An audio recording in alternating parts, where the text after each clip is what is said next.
Is this working? Is anyone around in the comment section? Can you let me know? I think we should be good to go. Someone, how do I sound? Is everyone?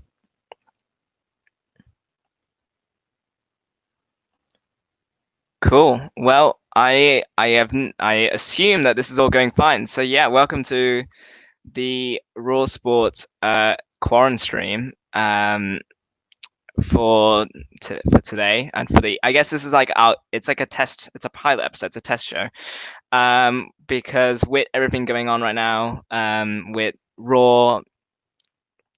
Cool, thank you so much. With everything going on right now, and with Raw, with us not being able to do much content, especially now on term 3 as well. So we thought we'd try this out as a kind of substitute alternative to bring you RAW Sport content on YouTube with these live streams. So thank you for watching along. I don't know if you have busy Saturdays or not, but thank you for spending as much time as you can watching this.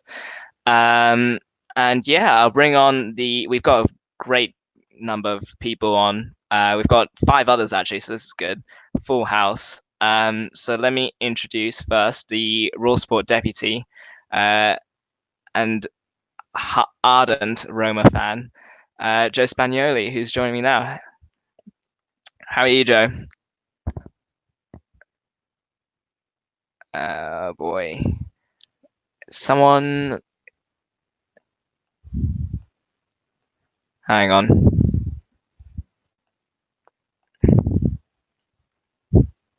Right, Joe. Oh no, here we are. Is this better? There we are. Yep. Okay. There we are. Good. It's all good. We're good. Okay, there we are. For the moment there, I was a bit worried, but we're there. Yeah, the settings had my mic turned off for whatever reason, but yes, sure. It's all good. Cool.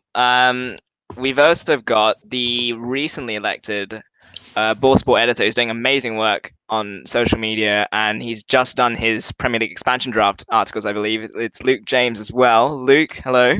Hiya, how are you? Good. How are you? Yeah, good, not too bad. Yeah. Yeah. And you know what? Well, let's just try and fill the stream as many people as we can. So let's bring on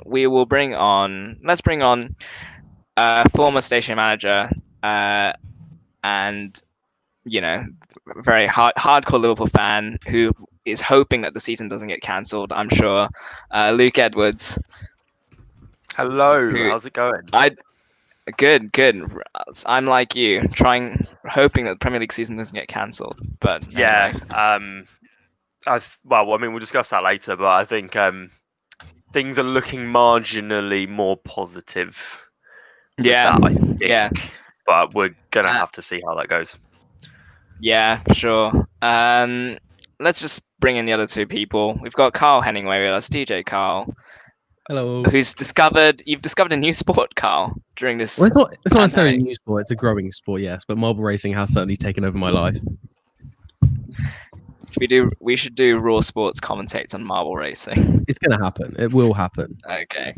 Okay, cool. I realize we're gonna have an odd person out here, which is a shame, but it's kind of like we'll just as I'll introduce the viewers, we'll be rotating people in and out, kind of like just depending on whatever talking point takes their fancy or what they've got to say. So we'll just be rotating people in and out.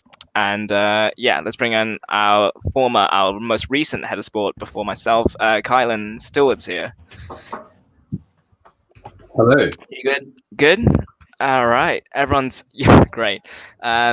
So should we start? I mean, there's a lot to talk about, obviously.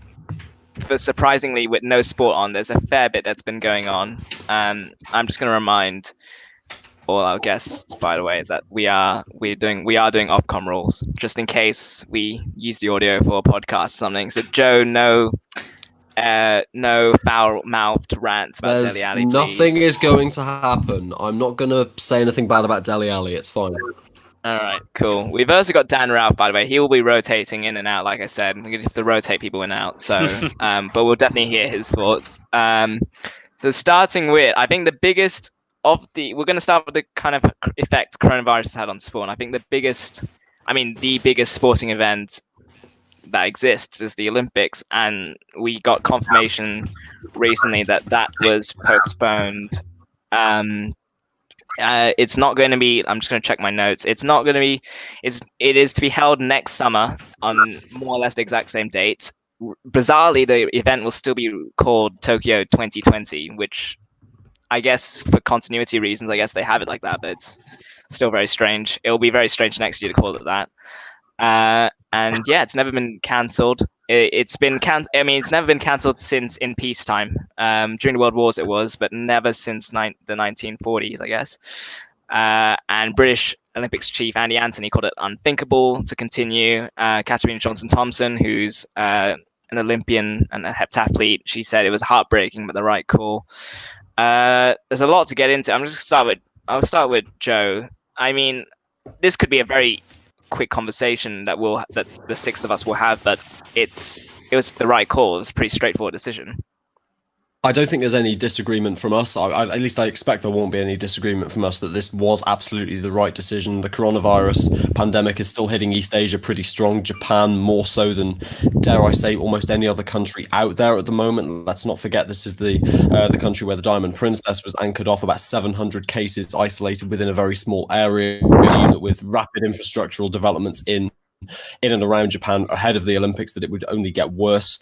I think it's the absolute necessary precaution to take it, even for countries outside of Japan. As for next summer, there is a hell of a lot of sport that's been pushed back. You have to wonder, are the Olympics going to be able to be run to the same production values, to the same budget, to the same quality as they would have been this year? But to be honest, Josh, I don't think you're going to get a disagreement from me. This absolutely needed to happen. And to be honest, I'm very surprised it took them as long as they did to announce the delay.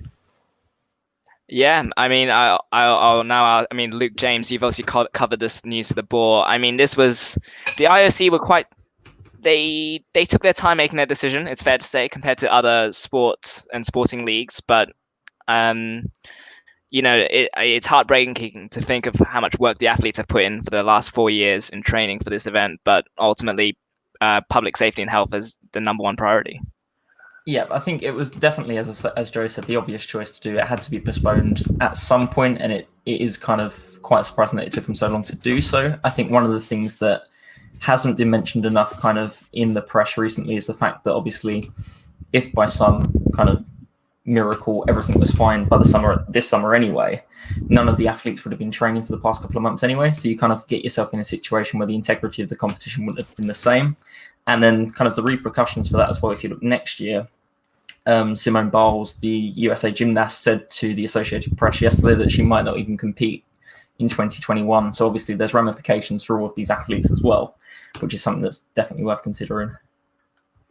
And I mean, Luke Edwards, just you know, for an athlete, this must be devastating news on the one hand. Obviously they understand that this is a sensible decision to be made for the public health and safety reasons we've outlined, but you know, to have to now schedule another year's worth of training and to then kind of make sure your performance peaks at the right time for next summer as opposed to this summer, that's a lot of change into your training schedule, isn't it?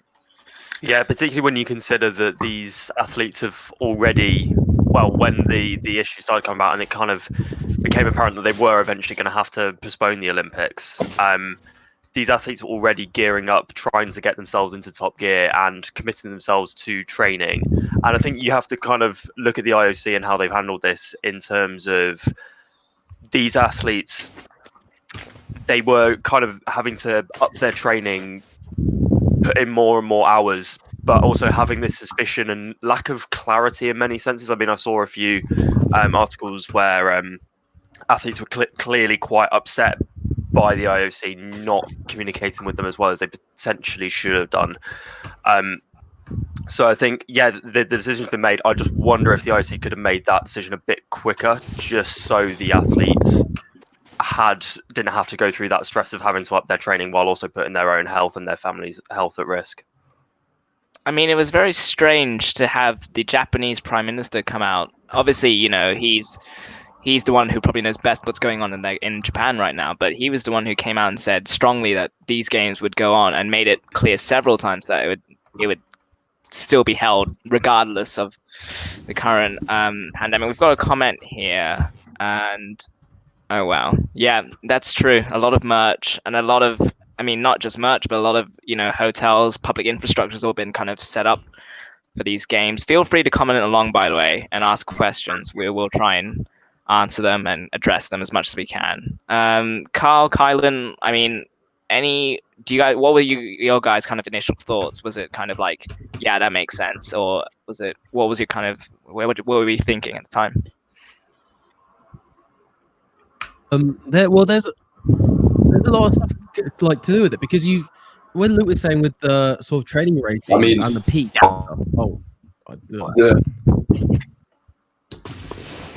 This lag is confusing me.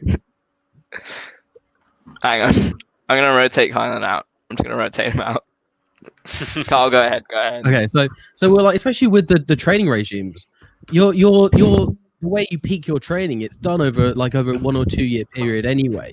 So like the way they're bringing up their training is like massively effective. Moving it a year ahead will massively change how these athletes will be performing. I don't think we'll see all of the athletes at their best in terms of their career, and I think a lot of people will just genuinely be disappointed because they'll be at the age in which they're hoping that they'll peak at that point, and to lose that to lose that, it'll be quite gutting for all of them.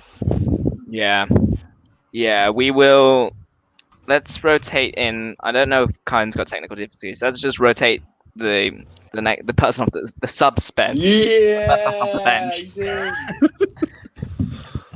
And Dan's the wrong way round, of course. Right. This way. No. Somewhere between the two. All right. Dan, okay, you've had the conversation just now. Have you got any other kind of thoughts on the Olympics being postponed, or was it pretty much common sense? Well, I think, there's common sense in terms of health is more important than sport, always. And yeah, they've left it the same name. Yeah, I think it's just fair enough, really. Like, we don't want lots of people to die. So it was an obvious decision for me, and for obviously all the health and sporting bodies. Yeah, so right decision.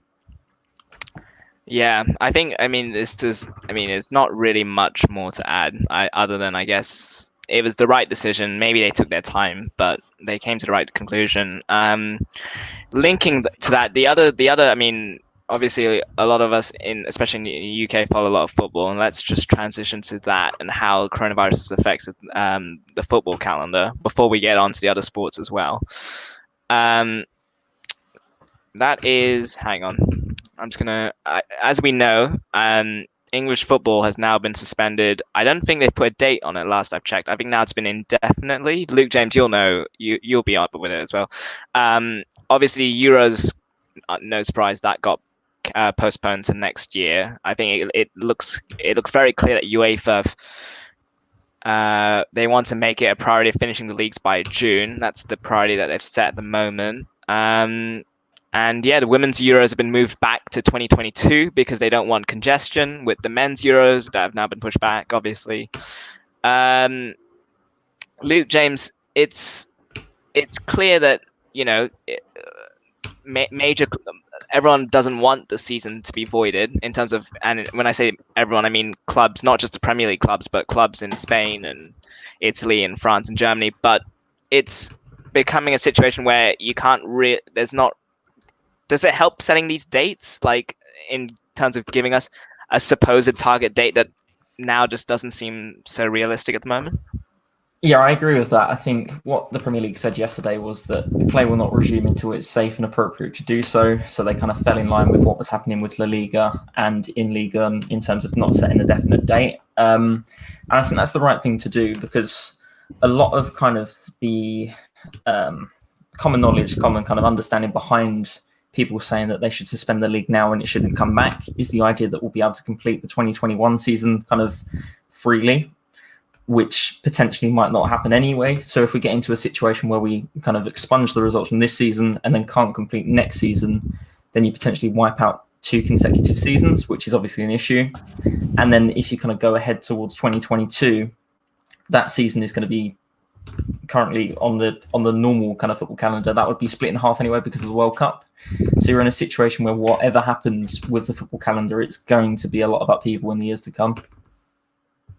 Yeah, for sure. Luke, Edwards, do you follow a lot of European football? And currently, it's a very strange time and we saw. I mean, yesterday I think the Belgian league officially got cancelled for the rest of the season, and they're the first European league to come out and do that.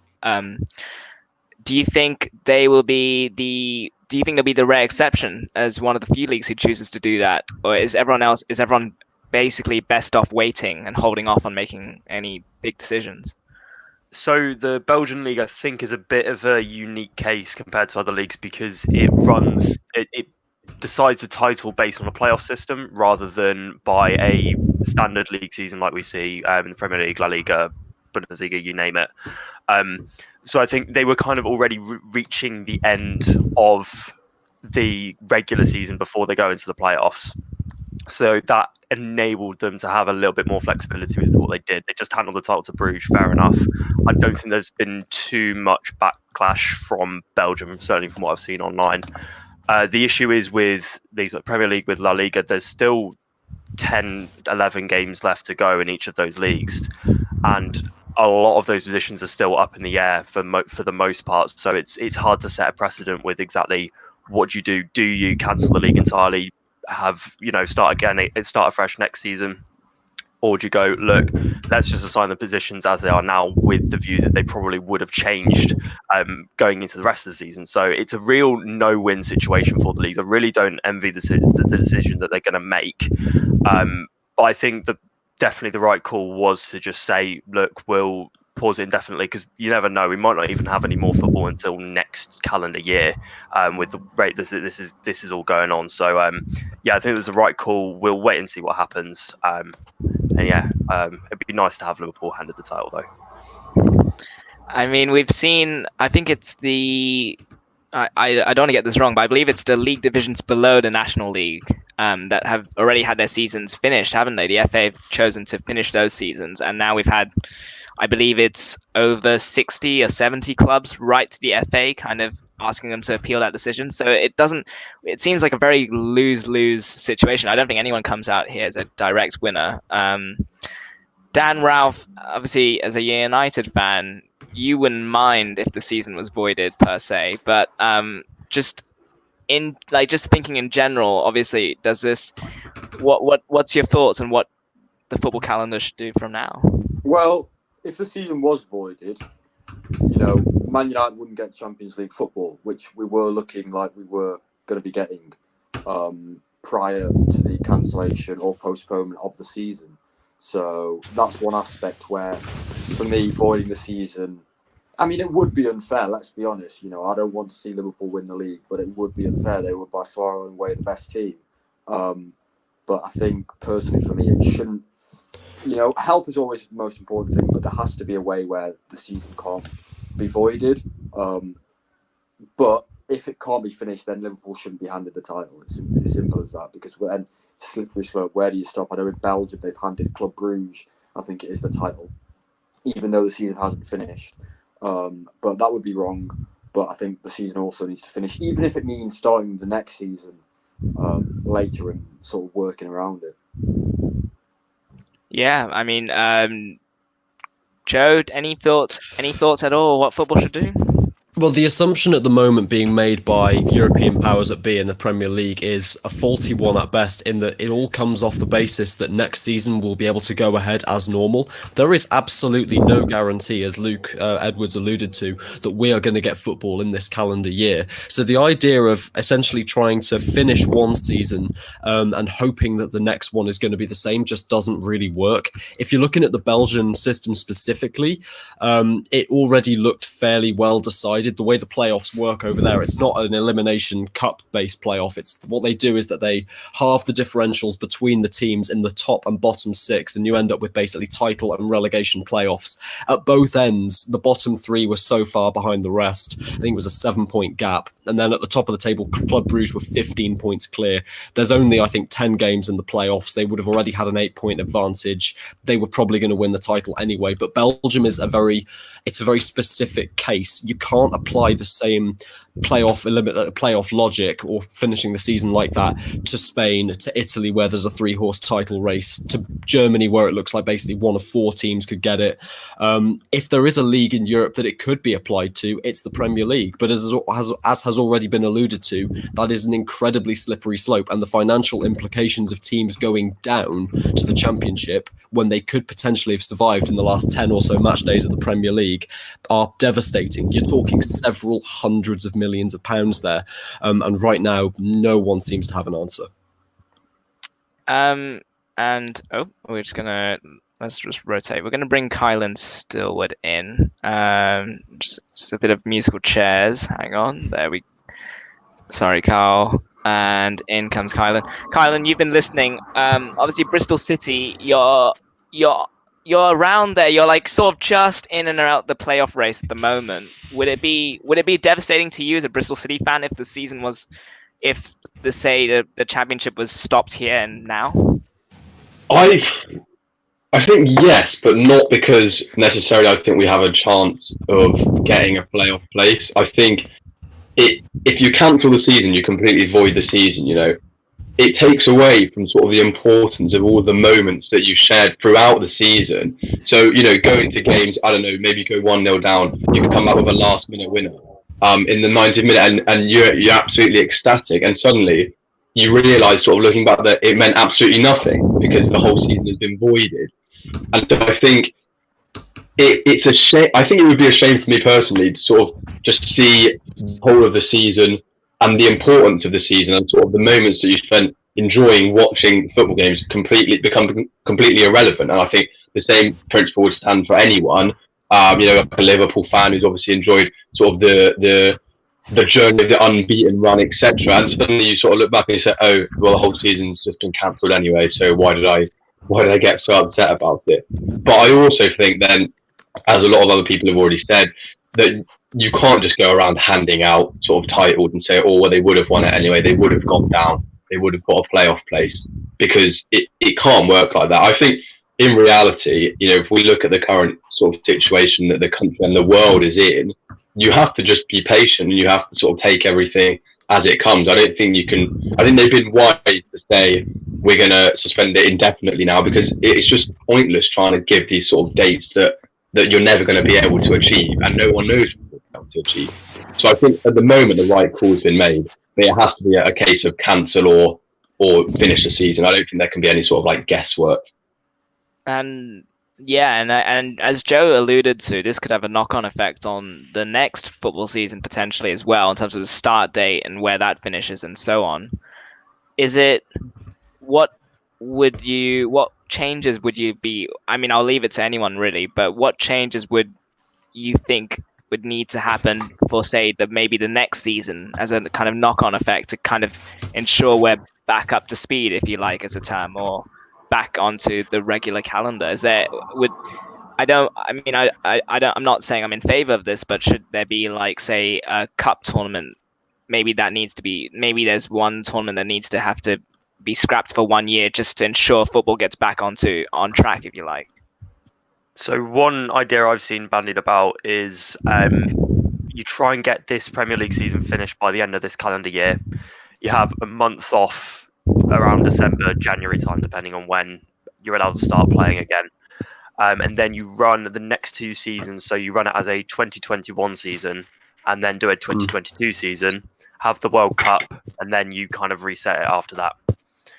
That, to me, seems like if they can get the timeline lined up, could be a very effective solution and would actually take away from a lot of disruption that the 2022 World Cup would have caused.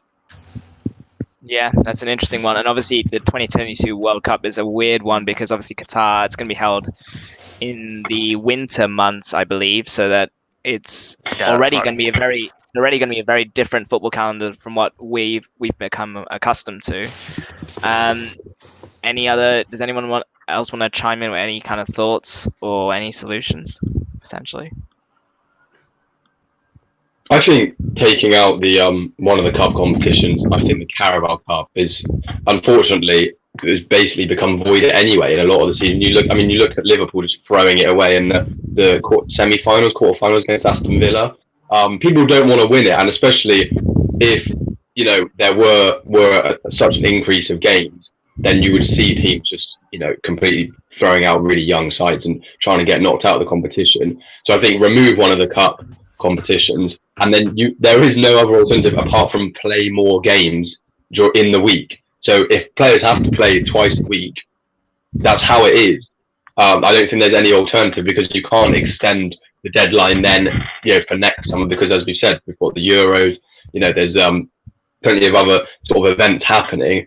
So I think it's just a case of you have to compact it a little bit more, and if players have to play more during the week, then so be it.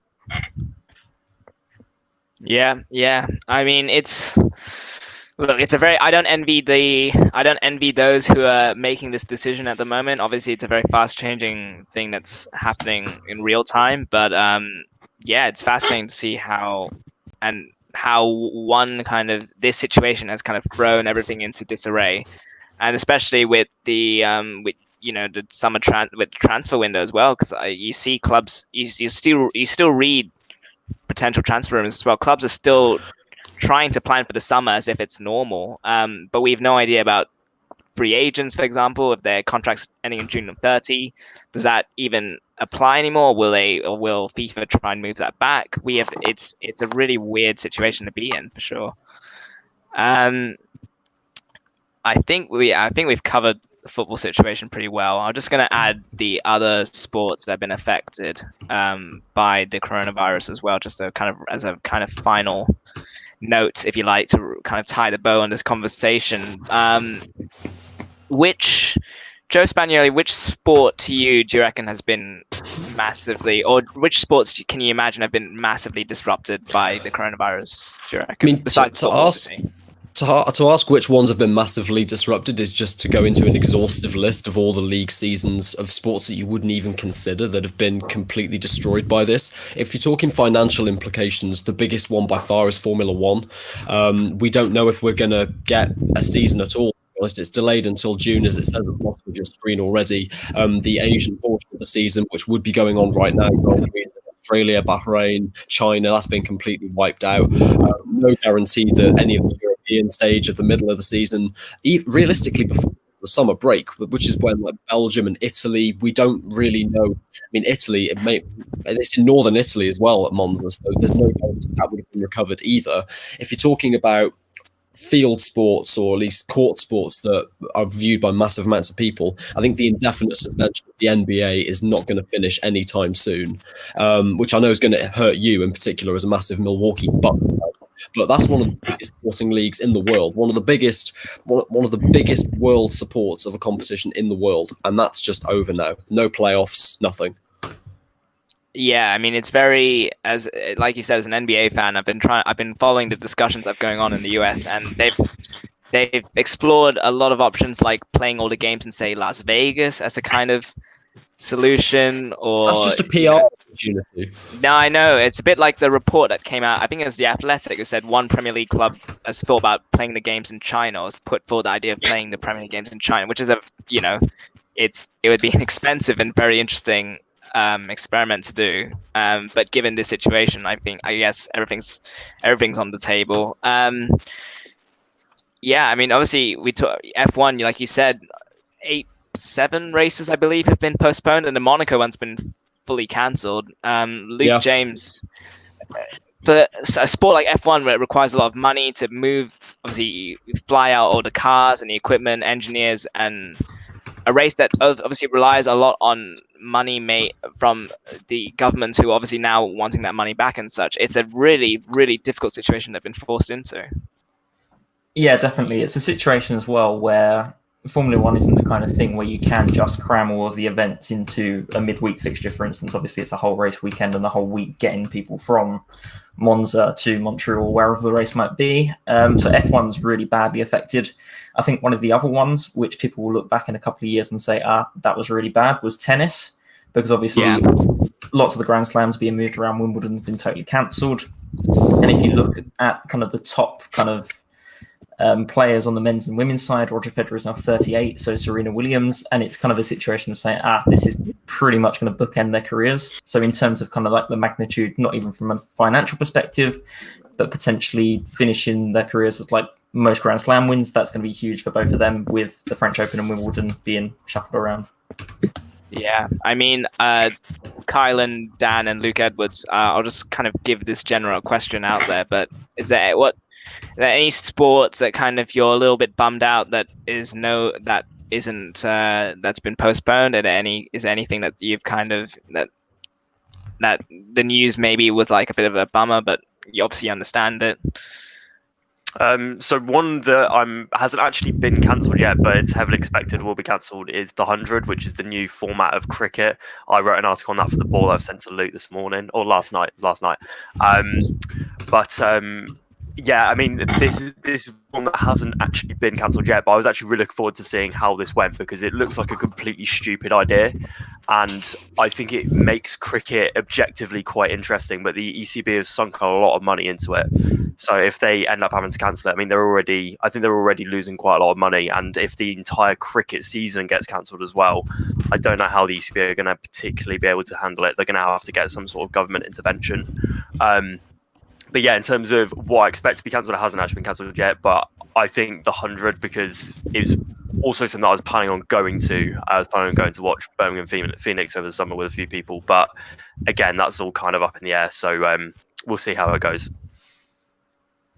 Yeah, for sure. Kyle and Dan, any kind of last kind of thoughts on the whole, on how coronavirus has affected sport pretty much? Well, it's been great for esports. I've been bashing out a lot of FIFA recently, so I'm getting quite good at that. But for me personally, it's just football. It was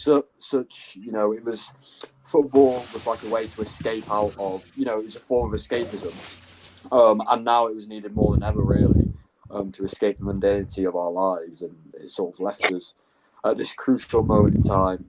But that's why I feel like, that's what I think has hit the hardest, the fact that, we're all not doing anything right now, and we haven't even got sports to look forward to. So that's a real shame. Yeah, for sure. I think that will wrap up our sort of coronavirus affecting sport kind of bit, if you like. We're going to turn our attention to the NFL. So if I'm all right, am I all right to rotate Kylan? Get rid of me, Josh. Right. Okay. Luke James, we might keep you in. Luke James, I feel like we'll keep you in. Get me off. And we're going to actually bring in one of the biggest Chicago Bears fans I know, and the other former station manager of Raw 12:51 AM. Connor Boyle should be here. Hello. Right, I need to get rid of this ticker. I guess the big news, I guess NFL is the one league where it's become business as usual. Everything's still going on despite all the craziness. It's quite interesting. I mean, I feel like the NFL hasn't really read the room with a lot of what's happening in the USA at the moment. I mean, given the number of coronavirus cases happening, they've decided to go ahead with the draft on the 23rd of April, which will be during the same time as I'm sure coronavirus is going to start peaking in the United States. But what they decided to do is they're doing away with the live audience aspect of it, which means that thankfully for once the NFL officials will not get booed when they go up onto the stage. But they're going to do that. Somehow they're going to do it remotely, not in front of a live audience. And I'm not 100% sure, and I don't think they are either, exactly how they're going to go about doing this.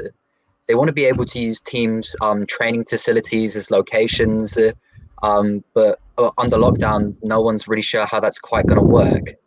So it might end up just happening completely remotely with a main in one central location, and then just cutting to numerous like hundreds and hundreds of different screens across the United States, which will be a viewing spectacle. But I can't say it'll be very, very interesting, to say the least. Well, the biggest news that has come out, and I mean, there's only one place to start when you talk NFL free agency. It's Tom Brady heading off to the Buccaneers. You can see on the screen there, he signed a 2-year, $50 million deal with the Buccaneers. He's been at the Patriots for 20 years now. He's won 6 Super Bowls, I believe, 3-time MVP. He's going to a team that didn't make the playoffs last season, so it's a very interesting one, but perhaps I guess I'll lead with you, Connor. The Buccaneers, to those who may not know, they have a lot of offensive weapons that Tom Brady can utilize really well and has a good chance of bringing that team back to potential playoff, like semi-final kind of preliminary final stage. Yeah, I mean, I think last season under Jameis Winston, the Buccaneers kind of just showed how fragile they were at quarterback position, because as good as Jameis Winston was sometimes, he was absolutely not consistent enough. I remember seeing a stat which said that basically, since Jameis Winston is unlikely to be re-signed by the Buccaneers, his first throw for the Buccaneers was a pick six, and his last throw for the Buccaneers was a pick six, which I think is possibly the most accurate way to sum up Jameis Winston's career so far. But I think when it comes to Brady, I think what the Buccaneers need to be focusing on is obviously making sure he has the offensive weapons to work with, but making sure he has a good offensive line in front of him to protect him. Because Brady is not a quarterback that rolls out of the pocket very often. He's not very mobile. His distribution is very quick, but the Buccaneers need to make sure that they protect him, because how old is he now? 42, 43? 43, isn't he? Yeah, 43. And so he can't be getting sacked that much. So that's what the Buccaneers really need to be focusing on at this particular time, is building up an offensive line which can protect Brady and give him the time to throw. And in terms of a sort of legacy standpoint, Luke James, obviously, you know, from general sports, there's been a lot of sporting legends who have made their name at one team and that's been their legacy, to be honest, like establishing themselves as one legend, at this one team. Obviously, there's been a few exceptions. Michael Jordan, for example, finished at the Washington Wizards. He didn't finish his whole time at the Chicago Bulls.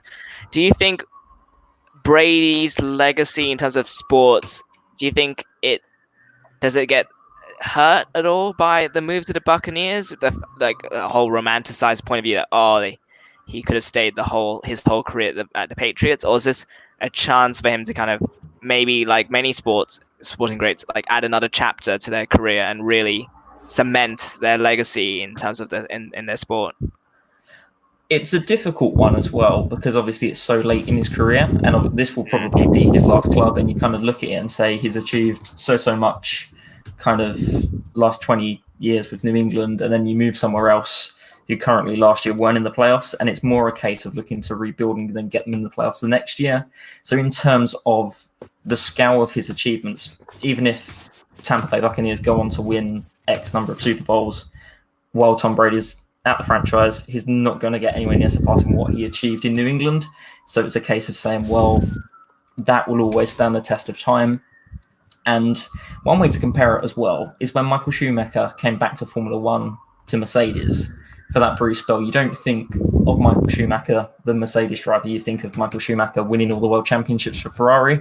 So at the end of the day, regardless of what really happens, I think Tom Brady's legacy is set in stone. And over recent years, kind of his relationship with the franchise was kind of diminishing anyway, by which I mean the back room. So then it's a situation of seek pastures new, and then you can kind of cleanse that relationship with the club and then move forward into the future. Yeah. And Joe, I mean, what were your thoughts about the Brady news? Obviously, there's been a few rumors about possible discontent with Bill Belichick, and he's taken a few pay cuts throughout the few years to kind of stay at the team. Do you reckon? What was your initial reaction? Did you think Brady's done this to kind of as a personal thing to reinvigorate himself, or do you reckon there was some sort of discontent with the Patriots hierarchy? Well, Brady said right from the beginning that his move to the Buccaneers under Bruce Arians, he doesn't want roster control, he doesn't want control of the playbook, he doesn't want an awful lot of money, but you only need to look at the contract at the bottom of the screen, 2 years, $50 million. That makes him one of, if not the highest paid quarterback in the NFL right now. My immediate reaction when it happened was irritation, because I was willing to put a large sum of money on Tom Brady moving over to the LA Chargers now that Phillip Rivers has left them. We can talk about that trade in a few minutes, or free agency signing, I should say. But the impression I get from Tom Brady over the last few years is that the Patriots seem to fall out of love with him as he stopped willing to take cuts for them. All the way over Tom Brady's Patriots career, we've heard rumors, and his contract has never been utterly ridiculous considering what he's done on the field. He's always been willing to take essentially pay cuts, if you can say that. And the knock-on effect of that is, of course, as the quarterback and the face of the franchise, other players will be more willing to take cuts as well. And in a few positions when they take less money, if you're losing less money to your O-line, your linebackers, your wide receivers, you end up being able to sign better players and maintain what has been absolutely the most dominant dynasty in American football over the last 20 years. I think it's 17 times out of 20 the New England Patriots have won the AFC East while Tom Brady has been there. So as far as I'm concerned, his legacy is absolutely safe, irrespective of what happens in Tampa Bay. The question is, how much better is he than Jameis Winston last year? I mean, Winston, Connor alluded to him right now being inconsistent. I actually say he was very consistent. You could be guaranteed whenever you tuned into a Tampa Bay Buccaneers game that this guy was going to throw at least one touchdown and at least one interception. 30 touchdowns, 30 interceptions in one season. Jameis Winston still hasn't been signed, incidentally, so we'll see what happens there.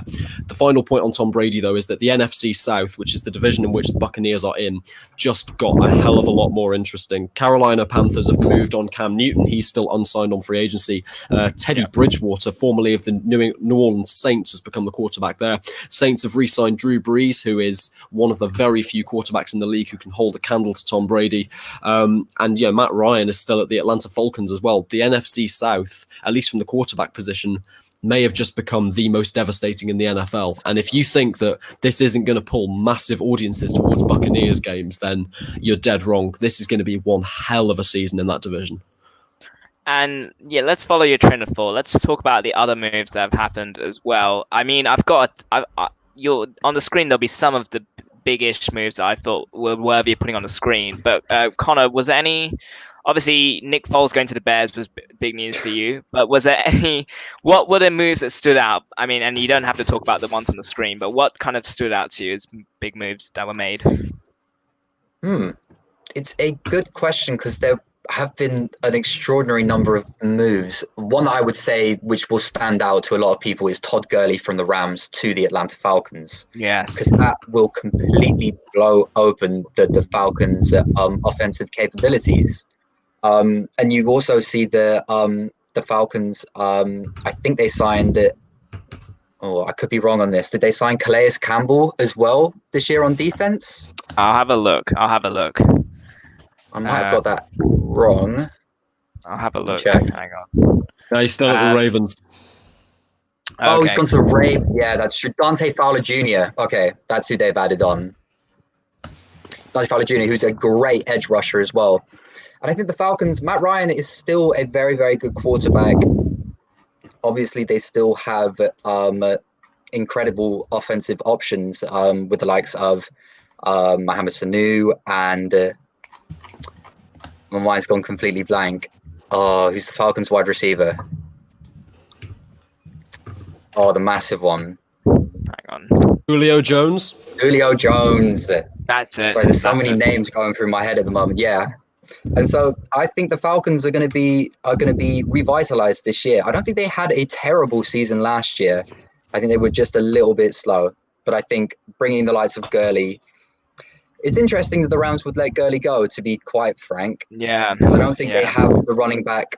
It's not like they have another running back that can do what Gurley can do. I think it was just a case of not wanting to pay the extortionate amount of money that Gurley would have needed to stay at the Rams.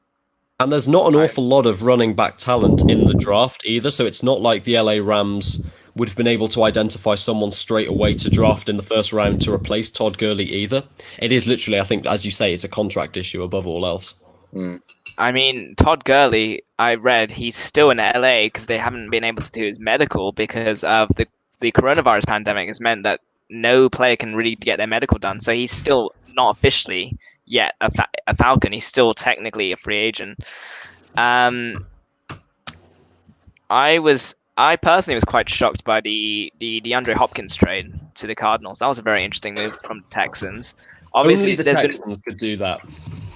Well, I mean, Joe, there's been rumors that he and Bill O'Brien didn't get along, and all sorts of crazy stuff that apparently has been said. And Deshaun Watson is apparently he's made it clear he's not happy with the move.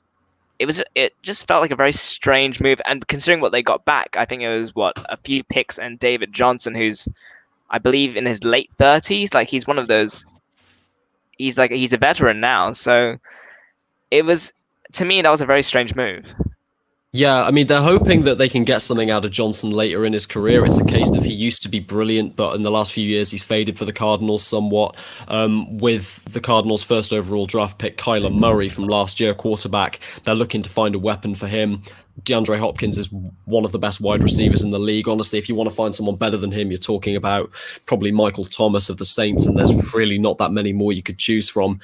In terms of the Texans, there has to be something more going on behind the scenes as to why he would get traded, because a veteran running back, when running back wasn't really a particular weakness for the Texans anyway, plus I believe a second-round pick and a conditional fourth for one of the best receivers we've seen for the last 5 years, that's very low. But what's interesting is this trade stories come through. I've been watching a lot of podcasts about this, is that every time DeAndre Hopkins has been asked about this, he's basically quashing rumors of discontent with Bill O'Brien. He seems, maybe he's just saving face for the Houston Texans, but no, this is, I mean, honestly, the implications of this trade could be almost as big as the Tom Brady move.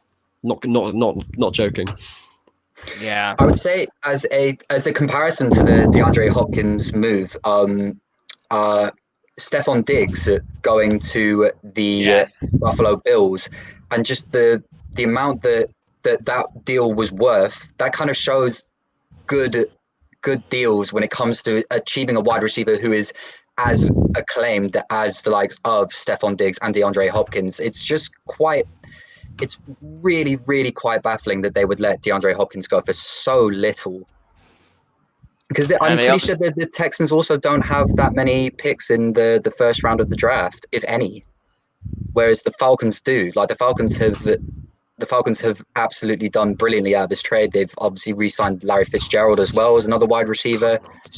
And so the Falcons are in a really, really good position. Yeah. I mean, the Cardinals. I was correcting you. I didn't want to say anything. And we still have, I mean, there's still some, as you guys alluded to, Cam Newton, Jameis Winston, Andy Dalton, I believe also. Those three are free agents still. There's still plenty of players who their futures are still quite up in the air. It's very, it feels like a very upheaval. Do you feel like it's a time of upheaval in the NFL? Like a lot of what was there, and I'll start with Connor, I guess. But do you feel like there's been a lot of change, a lot of upheaval ahead of the season? I don't know. I mean, every year is pretty big for free agency. But I would say I think it's the number of big name quarterbacks that have moved teams. The likes of Brady, the likes of Rivers, Foles, Bridgewater, just the absolute overturn of Mariota as well. There are very few teams who will look like they did last season because so much revolves around that quarterback role. In terms of Andy Dalton, I'm pretty sure that he will stay at the Bengals at least for another season as they understudy Joe Burrow, who's likely to go as number one pick in the draft.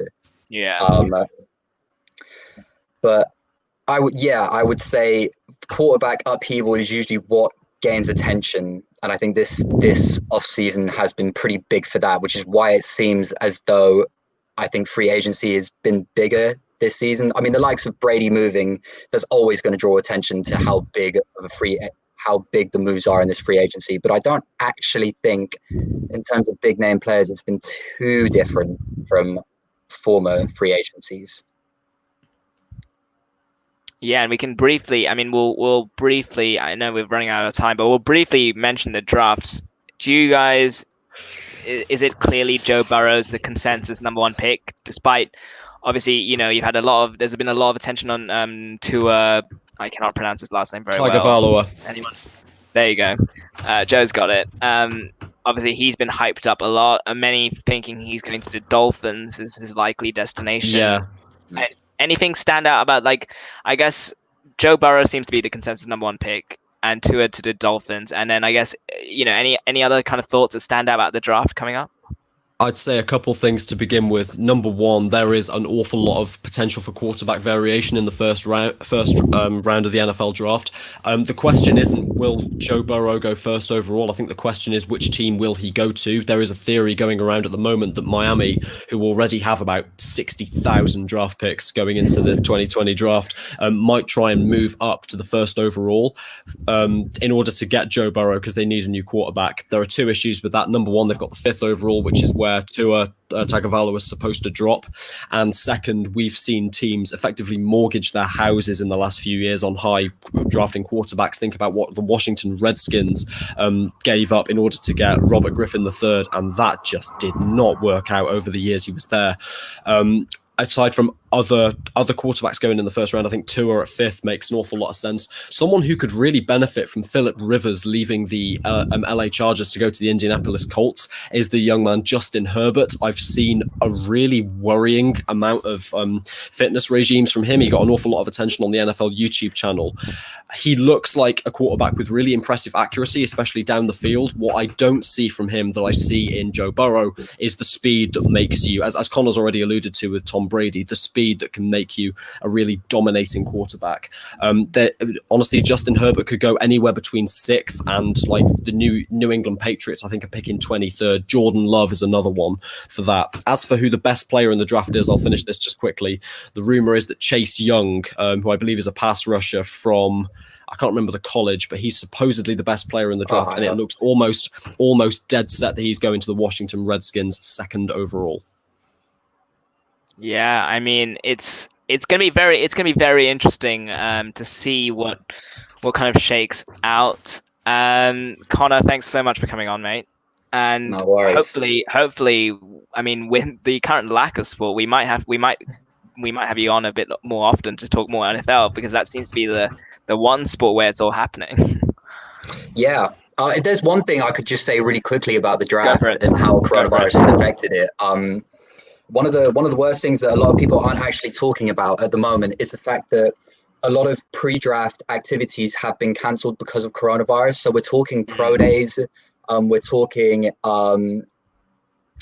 pre-draft visitations, and whilst these don't really tend to benefit Division I players because they're often invited to the combine, the official NFL combine, to work out, pro days are absolutely essential for Division II, Division III players in colleges that can't get enough attention to get to the NFL combine and have that last ditch attempt to work out in front of NFL scouts. And I think this is going to be incredibly damaging for the NFL just in general, because it means that there won't be any steals per se in this draft, because a lot of players are going to go unnoticed. And what it also means is that players with maybe questionable medical histories are going to be brought in on the word of personal doctors, because teams won't have a chance to actually medically evaluate their draft picks before they come in. And so I can see it having a lot of ramifications coming this season if it doesn't get postponed. I just think the NFL has just been very weird to go ahead with this draft, given how many things have been cancelled. Yeah, and I'll just piggyback on that point there. I believe the NCAA have given those athletes who in their final year to kind of impress pro teams. I think that those who are considered the spring sports, I think they've given them another year, which is really good. I know in basketball they've chosen not to give those athletes another year to kind of prove themselves and really up their draft stock. So that's going to be really interesting. Like I said, Connor, thanks for coming on, mate, and we probably will have you on considering the NFL with preseason and just general chat, really. Brilliant. I'll try and remember my players' names for them. Cool. Cheers, Connor. Right, and there we go. So that's the end of our news kind of bit. We're going to bring back the 3 we had earlier. So Luke Edwards, he's ready. We're going to add him in. There we go. Hello, back. Kylan Stillwood is also ready. There he is. And Hello. Dan Ralph, we might just need you to flip your camera a bit, but there we are. Oh, there he is. Yep, This way. there we go. No. Upside down. Portrait mode, Dan. But I'm on my phone. I don't know how to do that. Yeah, that's good. You look Okay, great, fine. mate. Thank you. We'll just keep it like that. So the next bit, it's not. We've moved on from news, but let us know what you thought about all the topics we covered. If there's anything you want us to talk about, please comment it. And for future stream, we could take that feedback and absolutely apply it. And I'm sure, hopefully, there'll be more news to come, especially with the NFL draft and the aftermath of that, but also any other postponements / cancellations. Time for a bit of a fun segment, and it's what I haven't really got a name for it. I don't think we have a name for it, but the plan was to get each of our panelists, and maybe those in the comment section below as well, to give us their top 5 list of current Premier League wingers. Obviously, in future streams, may not necessarily be footballers or anything, but for this stream, we thought we'd just run that out. So there we go. I'm just going to take the NFL banner off. Top 5 current Premier League wingers. So let's start with Joe Spagnoli, our deputy. Let's see I'm gonna focus it on you a bit, and let's just see. Nice. So let's see. Who have you got? Should we just run through your whole top 5, or should we run through everyone's 5? Do you reckon? I'll go through. I've got to go for a few minutes anyway. I'll go through in reverse order, but before I do, I'll say that I put an awful lot of effort into lists like these normally. They normally take me a lot longer than they should. This one, I was effectively choosing between 6 players to make a top 5, so it took about 3 minutes. In 5th place, I've got the Manchester City winger from Portugal, Bernardo Silva. At number 4, I've put the Tottenham Hotspur Korean winger Son Heung-min, arguably more of a central player these days. That's an argument for you guys to have.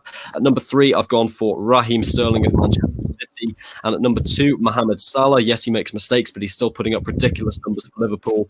At number 1, a man who I suspect quite a few of us have got at number 1, Sadio Mane, the Senegalese winger, Liverpool. Right. I've just noted down your top 3. I'm going to have it down as a ticker so that people can see that you've got that. Right. And we will rotate you out as you as we move on to the next person. Let's go, Kylan. Do you have your top 5? I do indeed, yes. Right. I'm just going to focus you in, and feel free to fire away. What's your top 5? Okay, so I've gone for maybe a few rogue decisions based on sort of whether I've been impressed by them this season and also the relative impact that they've had on their clubs. Because I think it's important to recognise maybe not the players that are the best of the best, but actually they've had an impact. So on that basis, my number 5 is Jared Bowen for West Ham. Oh my God. Number 4, actually, is fairly standard. I've gone for Son Heung-min as well, like Joe Spagnoli, if you can class him as a winger. Number 3, I put Christian Pulisic for Chelsea because I think he's a very, very special player. Number 2, I put Raheem Sterling, and number 1, Sadio Mane.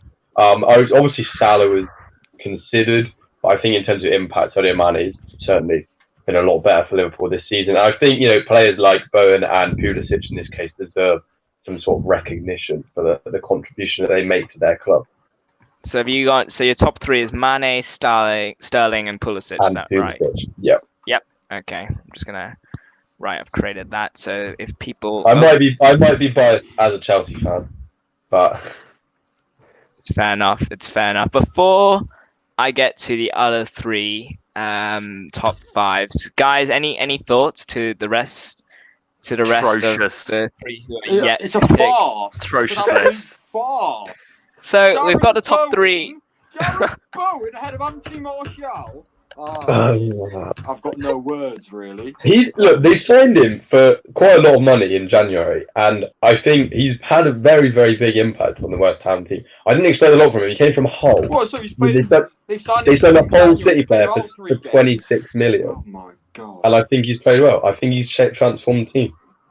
I'm just glad you're no longer head of sports with these shocking opinions. Oh my goodness. This is worse than your Callum Wilson over Harry Kane opinion, It's Kyler. This is terrible. bad. What This about is really Adama bad. Traore? It would make for very boring viewing if we all just agree with Salah, Mane. Yeah, but there are like five. There are probably a good 5 wingers better than Jared Bowen and Christian Pulisic. Well, I'm just- it's my opinion. So I think they warrant recognition. And that's And not I've even just put considering, I've just put it down in fine, the whatever. comments. If anyone else has their top 5, feel free to comment along. And also, if you agree with the panel, do you agree? I'll just add Joe Spagnoli back in when he's ready. Joe, we've just had Kylan's. He's put Jared Bowen as number 5. Yeah, I listened to this. And then you see the top 3 on the screen as well. 2 of them he did get Mane and What? Sterling. Pulisic. Christian Pulisic has been a good signing, and he's one of the most impressive attacking players for Chelsea. But he is not in the discussion for top 5 wingers in the Premier League. Surely. I have to say, this segment's working out as planned. I wanted a bit of carnage, and here we go. Yeah, We've got... exactly. You've got to throw some spicy players into the mix, otherwise it'd be very boring. Oh, we've got a fan. no. We've got a fan. We've got a fan. All right, His mum. let's move on to Luke James. Luke James. Let's see what your top 5 is. I feel like you might have Jared Bowen in your top 5, but of course, as a West Ham fan, you'd be entitled to. But go on, let's have your top 5.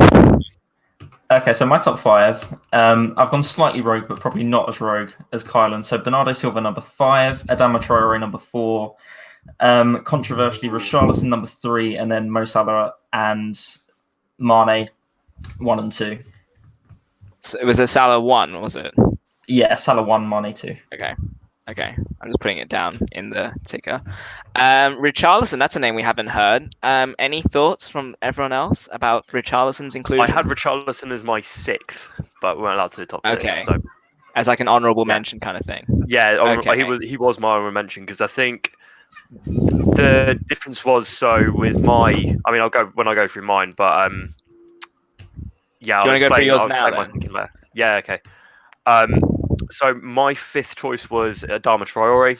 I had Son Heung-min as my 4th, Raheem Sterling in 3rd, Sadio Mane 2nd, Mo Salah 1st. Okay. Just putting that in. So Kylan leaving out Mo Salah was just the rubbing salt into It's boring, isn't it? It's boring to have him in there. He doesn't deserve it. It's boring to have the down, all-time Premier League one-season goal scorer. Yeah, but this season, I obviously played amazingly this season, but I think had the impact that Jared Bowen has had. Going off this season when Jared Jared Bowen hasn't Bowen's- played a full season. Jared Bowen started about 3 games. Yeah. I've been impressed with him. I think he started well his career at West Ham. no, He's not even Kylan. capped. See He's not that- even capped. What I a like to farce. see him come up from the champion, perform well. So, Yeah, I was going to say Kylan is just highlighting championship talent as he's always done since his time as head of sport.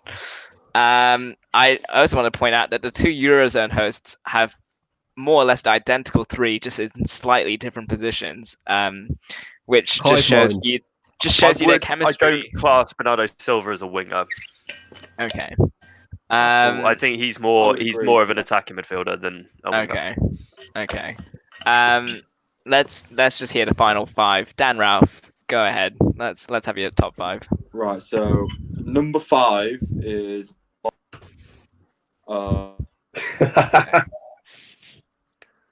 Okay. Oh, is he gone? Uh Dan's dead. He's phased it. out of it's existence. just my discussion. oh. Well, I'll just rotate him out until.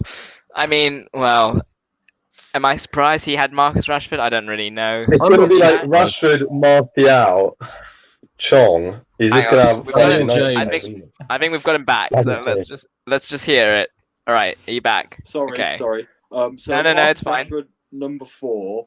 Then I'm going to go with Salah. Sorry, Rashford 5, Salah 4.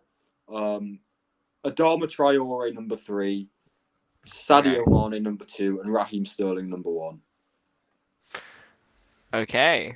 Adama Traore is well, we've heard Luke James had him as number 4, I believe, on the list. We've not had him in the top 3, but his form this season's he's become one of the most improved players of the season, I'd say.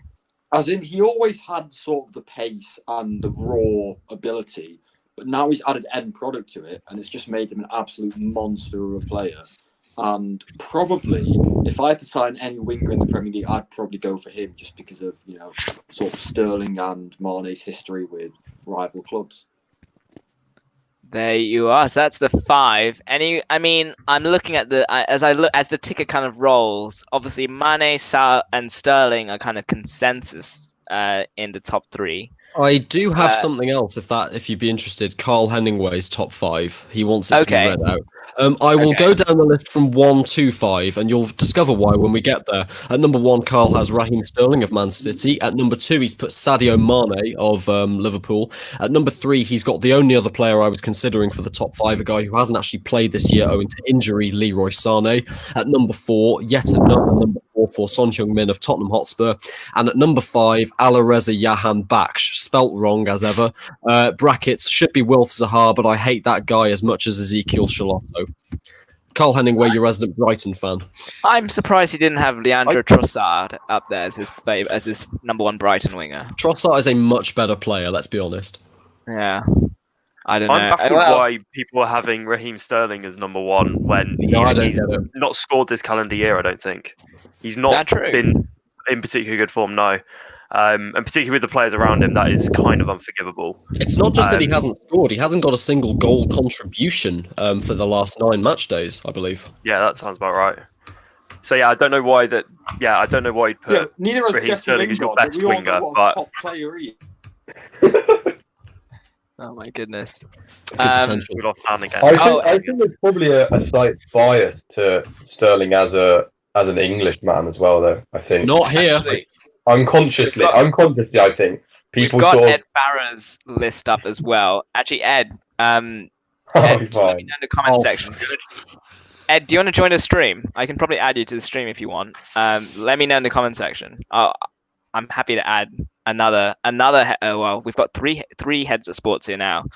Harvey Barnes, number 1. Any thoughts? The guy has absolutely zero end product. He's not even a winger. He should be a wide midfielder.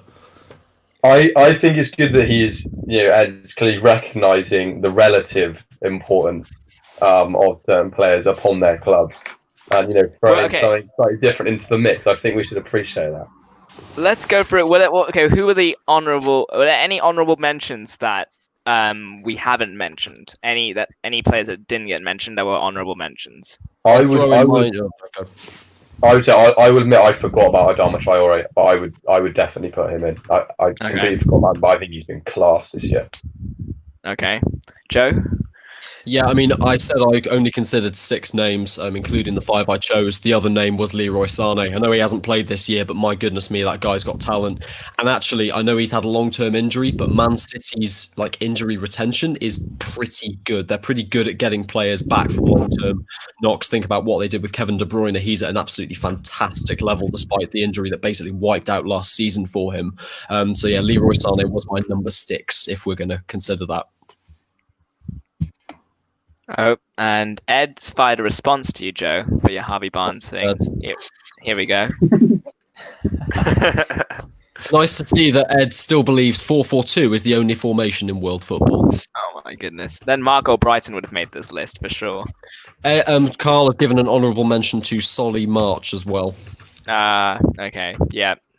I'd actually give Marco Brighton in terms of being probably top 5 crosses in the Premier League.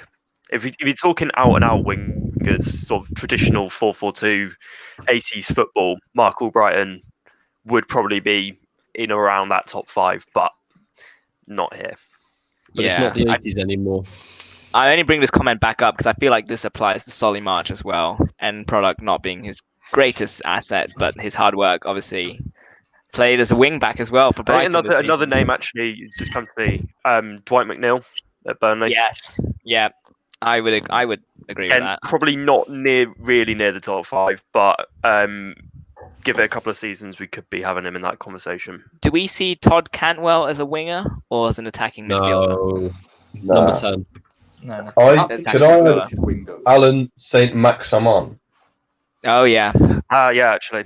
Give him a Because couple. I was considering putting him in over Jared Bowen, but I feel like Jared Bowen deserved that 5th place. When But I San think Maximan's been good, yeah. he's been very good. He's been very good for Newcastle, I think. And this doesn't mean just because I he plays for a club that are lower down the table doesn't mean he doesn't deserve, sort of the recognition. He's a young player. He plays well, and I think he'll have a big impact on Newcastle over the next year. I also like Moussa Djenepo at Southampton. I think when he's fit and when he plays, I think he could be a really good one. And also, you've got Ismaila Sarr at Watford as well. Is anyone? It's when he's taken been him good. a while. Yeah. It's given him a while to come good, but in that game where the 3-0 Watford over Liverpool, the most embarrassing thing is that Watford didn't even play well. It was just Ismaila Sarr. He put in a wonderful performance. He is one of the hottest talents outside the top 6 of the Premier League. Easy. Yeah, there we are. I think we've pretty much got through a winger per team. I think. Trying to think of any teams we haven't covered, but I feel like we got through. I feel like we've represented the top of the Premier League and the bottom, so I'm pretty happy with that. So yeah, thanks to the panel for the top 5. I think the consensus is Salah, Mane, and Sterling seem to be in most people's top 3, and then from there it's again it looks like the mix of Traore, a mix of Richarlison, Pulisic, Rashford. A mix of players. Let's get this ticker down. We are now we are over halfway. If you're still watching, I think thanks for tuning in on your Saturday afternoon. We've now got a fun segment called What If, which is something I'm pretty excited to. Do you want to sub off? Dan, no, I'll leave you. I'll leave you until now. Maybe just have a listen and then see where you want to take it. But What If is essentially a segment where I want to eat lasagna. We're gonna go through a random decision that was made, sporting decision that was made, and see and that could have gone one way or the other, and then we'll just basically explore what would happen if they went the other way. So with this week, we've got Alvaro Morata and Romelu Lukaku, 2017. Both strikers were in demand by Man United and Chelsea. Lukaku, the Belgian, he ended up at United, and Morata ended up at Chelsea. Obviously, it could have gone. We're going to explore what happens if it went the other way around. Actually, Dan, we can sub you off because we've got a special guest. So do you want me to sub you off? Yeah, go out. Yeah, right. And special guest Ed Farah has joined us. Hey. Hello. This is exciting. Ed, so yeah, we're doing a what if situation. What if Morata ended up at United and Lukaku ended up at Chelsea in 2017? I'll just give some context before I throw it to the panel, but in the 2017-18 season, that was the first season that they played for those clubs. Morata scored 11 goals in the Premier League. Chelsea finished 5th, and that was Conte's second season in charge. So that was their success with Morata, or if you call it success, I guess. The United side of the coin, Mourinho's second season as well. Lukaku scored 16 goals in the Premier League, and they finished 2nd in the table. Chelsea also ended up beating Man United in the FA Cup final that season. So yeah, you hear that kind of context. Joe, I'll start with you. Take the conversation where you want, but what if Lukaku was at Chelsea again, and what if Morata was at United? It struck me at the time as an incredibly stupid signing on the part of Man United because they were the first to make the move for Lukaku. It seemed, and it's not something you often see with moves this big, that Man United was signing a player simply so one of their rivals couldn't, even though it had looked at the beginning of the summer transfer window like Morata was the guy that would suit them better. I think if you're asking for a what if scenario of what would happen that season, Lukaku would have been as good, if not better, than he was. We know how much he wanted to go to Chelsea. we knew at the time how much he wanted to link up with Antonio Conte. Now you only need to look at what he's doing at Inter Milan, how Inter have basically completely recovered him to the top-class striker that he was back at West Brom and Everton. He would have had a great season under Conte. He certainly would have been a lot less isolated in that system than he was with Manchester United, where he still managed to score 16 goals and was actually Man United's top goal scorer that season and the year after it as well, when he wasn't even playing for the last 4 months. As for Alvaro Morata, I think he would have done better at Manchester United, but not by a huge amount. Morata in the Premier League, as indeed, to be honest, he's been, I mean, Luke will tell you about how he's performed in La Liga ever since. The guy is not a top-class striker by any means. I remember watching a YouTube compilation, because this was the season where Jorginho joined Chelsea as well. Oh, no, Jorginho joined afterwards. But Alvaro Morata's appalling finishing was a large part of the reason why Jorginho had no assists in the Premier League for the first 7 months or so. It's just a compilation of these amazing 30-yard passes that Morata could not score, even though they were basically put on a plate for him. If you look at this scenario going the other way, yeah, I think United probably still would have finished second. That's the second place wasn't really as a result of Lukaku. As for Chelsea, top four really could have been possible if they'd managed to get Lukaku over the line. Interesting. Kylan, obviously, as a Chelsea fan, would you, first of all, how would you felt if Lukaku came back? Would you have been happy with that signing? And then, like Joe kind of mentioned there, where do you reckon you guys finished fifth that year? Do you reckon you'd have finished a lot higher? I think, yeah, let's firstly not forget, obviously, Chelsea let Lukaku go for 50 million, I think it was, to Everton. And I think, there's a reason for that. I remember still at the time thinking, why are we doing this? Why are we selling him? He's, 21, 22 years old. He's clearly a superb player. And why are we selling him for £50 million? Yes, I think most people would agree that he is a better player than Alvaro Morata. He's a better striker than him. So Chelsea, by default, would have done better had they signed Lukaku over Morata. And personally, I think that the Morata signing was, as we see quite a lot with a lot of Chelsea signings, unfortunately, recently, with the likes of Danny Drinkwater and Ross Barkley, it's a case of succumbing to the pressure that the fans want money to be spent. And so Chelsea end up signing these very average players for far more than they're worth. And I think that's what happened with Morata. He's about £75 million, I think it was. And he was never worth that. And everyone knew he wasn't worth that. And yet they signed him anyway because we were desperate for a striker. So I think had Lukaku come back, I think, as Joe said, he wanted to work with Conte. His roots are in the club. I think he could have played he could have put in an absolute shift. He was still very young at the time. And I think he could have matured into the striker that Chelsea very much needed, and that Tammy Abraham is trying to become at the moment, this sort of long-term replacement for Didier Drogba. Unfortunately, obviously, it didn't happen. I think in terms of Morata going to Man United, I don't think it would have made a lot of difference, to be honest. He's a reasonable striker, but he wouldn't exactly set the world on fire. But nor did Lukaku perform particularly well that season, and so I don't think it would have made much difference, to be honest. Yeah, I mean, Ed, I think you were head of sport around that time, 2017. Yeah. Do you have any? I mean, you've had your fair share of probably angry United or Chelsea fans at some point during that season. What do you reckon about this whole, like, if say what happened was reversed pretty much? Well, I mean, looking at it, Lukaku would have been the exact ideal fit for Chelsea. He's in the mould of the perfect Premier League striker. He's quite technically proficient, good finisher, quick. He was kind of a complete striker, and he showed that at West Brom, showed that at Everton, and he'd have fit so perfectly into that Chelsea system.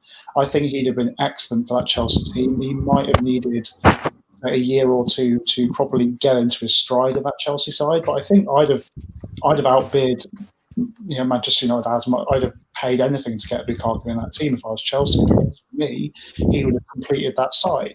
I think, he's a relatively, so you look at the strikers who've had great success in Drogba, Costa, Lukaku could have slotted into that role. And I think he started really well at Man U. I think if he'd have gone into that Chelsea side, he'd have had incredible success.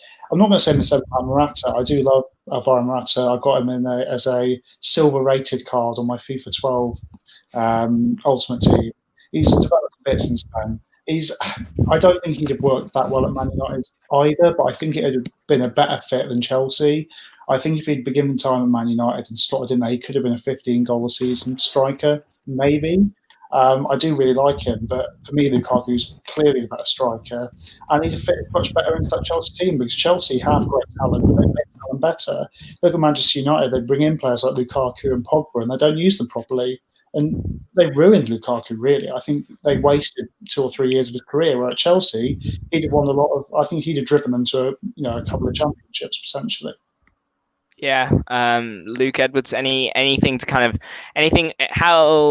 How would you have seen it? Obviously, both are now have left their respective clubs, and they're now, for lack of a better term, they're kind of restoring their reputation after their not so successful England spells in England, respectively at Inter Milan and Atletico Madrid. How would you have seen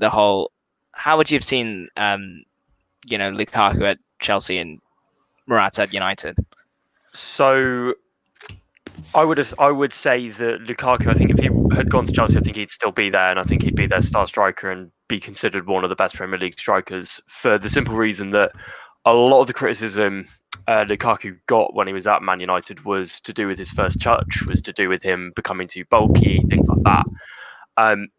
If he'd had Antonio Conte as his manager from the 2017-18 season, I don't think we would have ever seen that version of Lukaku develop. I still think we would have seen Conte put him on a strict diet plan. I think he would have been put in a system that suited him well with the likes of Eden Hazard, sort of buzzing around him, being able to pull into wide right positions, which is typically where he plays his best football. So I think if Lukaku had managed to go to Chelsea, I think he would have been put in a much better spot, and I think he would have actually developed as a striker better. And I actually wonder if Antonio Conte would have kept his job at Chelsea had he managed to get hold of Romelu Lukaku, because I think he would have been the difference between top four and finishing fifth for them if he'd managed to get into that side. So I would say if that had happened that season, I would have actually expected Man United to maybe drop out the top four purely because I don't rate Alvaro Morata.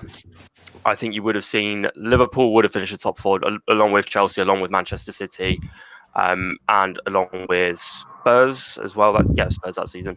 And I think you would have seen Manchester United drop out.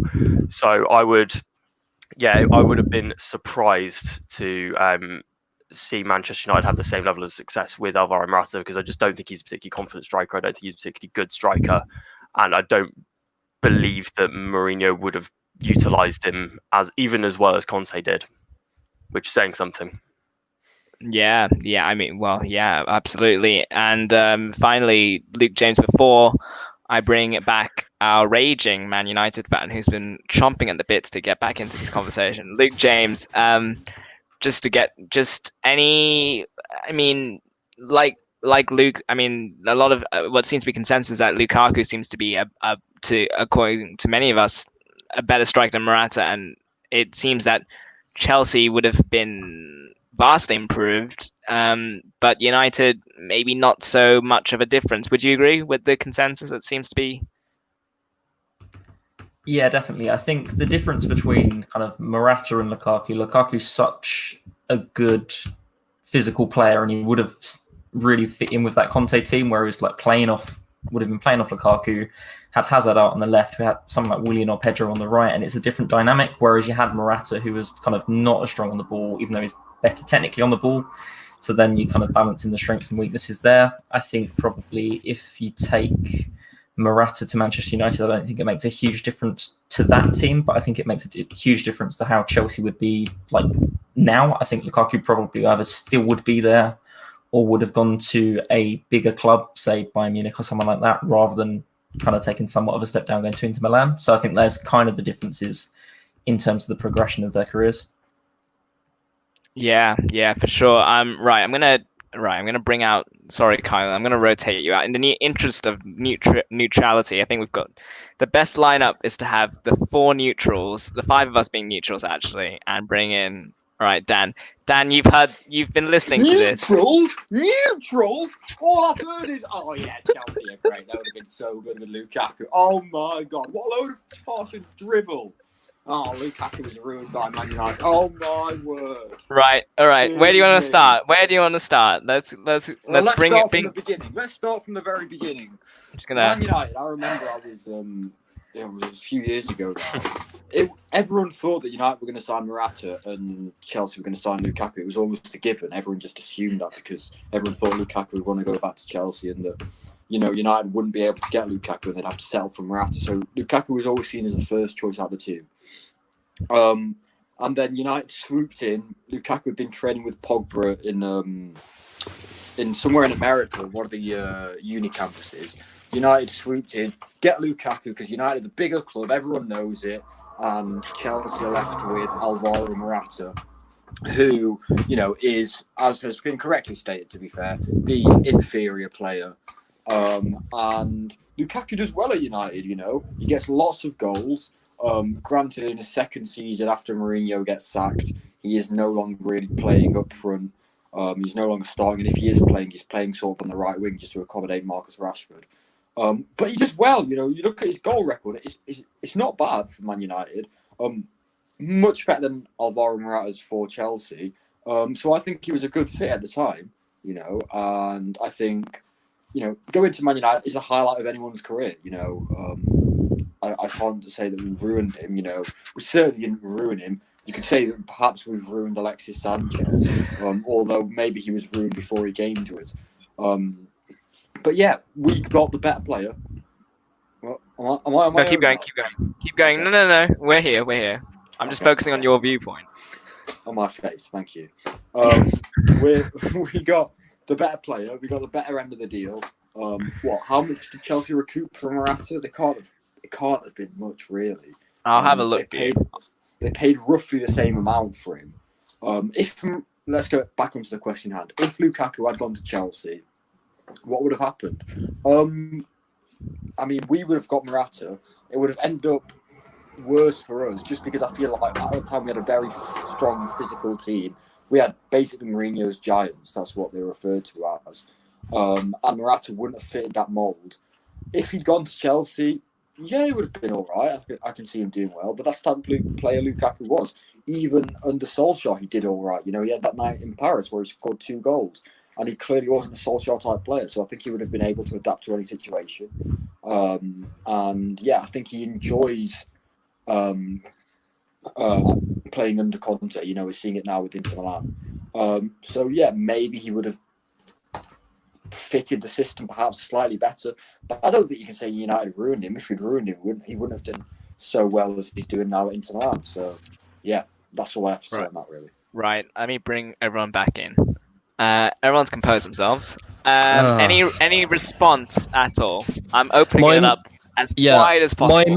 My immediate response, the reason why Lukaku went to Man United, it's got nothing to do with pulling power. That is the reason why Romelu Lukaku signed over Chelsea right there. The same as anyone signs for Man United. Oh yeah, I forgot that all the people on Chelsea are on minimum wage. The relative wages were different by about 40k a week minimum, which is just ridiculous. It's another example of Man United overpaying their players. Other examples of Man United ruining players. I mean, let's just go through them. How long did it take before Martial became even good at Man United? Adnan Januzaj completely over the cliff, despite the fact he's actually done very well in La Liga. Let's look at all the centre-backs Man United have ruined over the years. Chris Smalling had to go over to Italy to learn how to defend again. Phil Jones has gone completely off the cliff. Marcus Rojo.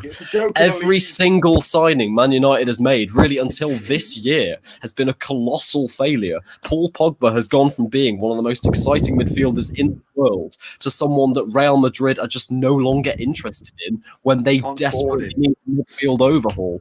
I'm telling you right now, Man United is a poison chalice, and Lukaku, you did ruin him. What club allows their number 9 striker to become so overweight that he can't even make the matchday squad? That is pathetic. I've never known that outside this country.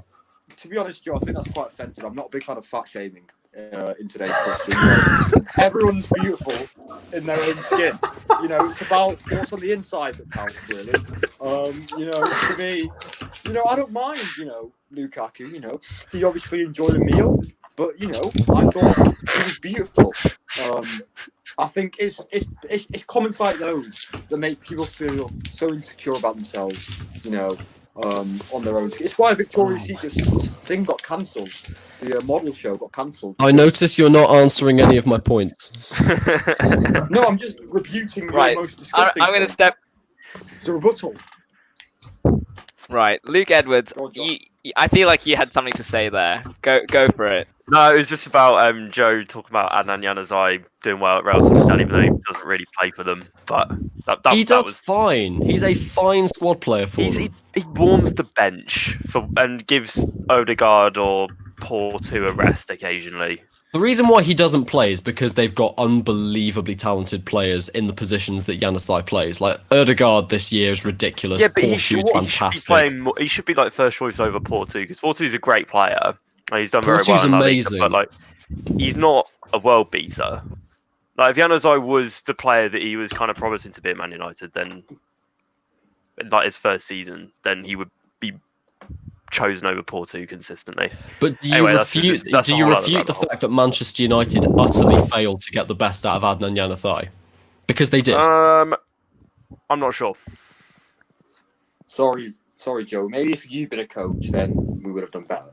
But if he's not even starting for Sociedad, what do you want us to do with it? Oh my goodness. Because Sociedad are almost as good as Manchester United, if not better this season. Okay, I'm just gonna turn. Right. I I don't even know where to go from here. Ed Barrett, you've listened to the conversation for the last 5 minutes. You got any thoughts at all? I think to be fair, I don't think Dan's wrong because the Lukaku was all right at Manchester United for a period. My point isn't that he didn't fail at Man necessarily. I just think Man U managed him in a way that Conte wouldn't have. It's all about the diet, as Luke had mentioned. Lukaku did put too much weight on, and he would have fit better into that Chelsea system. I think the current issue that Manchester United have is that they have a wealth of, and especially a year or two ago, they had the wealth of attacking options, but none of them quite fit. You've got Martial, Rashford, you had Alexis Sanchez, you had all of them, none of them quite hitting their peak, and none of them quite fitting into the same system correctly. I think Manchester United are actually kind of going down a better route now, just investing in Martial and Rashford and leaving them alone for a bit because they're not great at the moment. But in 2 or 3 years, those two could become the players they should be, which is 15 plus goals a season. I'm not saying they're bad, Dan. I'm saying that they're not at the stand. They're not performing at the standards they should be at the moment. I think Marcus Rashford and Martial are bad players and they're currently performing, and that's not because they're bad. It's because they haven't been great. So I think that's the issue Manchester United have always had, is that they haven't had. None of their players have hit the standard they should be hitting, and that happened to Lukaku. If he'd have hit that standard at Chelsea, he'd have been an excellent striker rather than being a pretty good striker. I think that's why Lukaku would have done much better at Chelsea. Manchester United didn't ruin him. I think they just mismanaged him towards the later part of his time there, and he wouldn't have fitted in the Solskjaer system anyway. So it's probably a good thing he's gone. But he'd have fitted much better at Chelsea. Yeah, let's bring in Kylan, our Chelsea fan. I'm just gonna sorry, Luke James. I'll let you have a break, mate, because you've been on for a bit.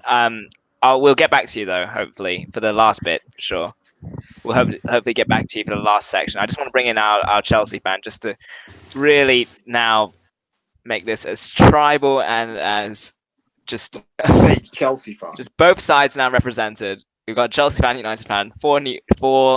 Well, I thought we were neutrals. Dan Ralph doesn't think so. No. Kylan, you've been sat there listening in on the last bit. Have you had any reaction at all? Any thoughts?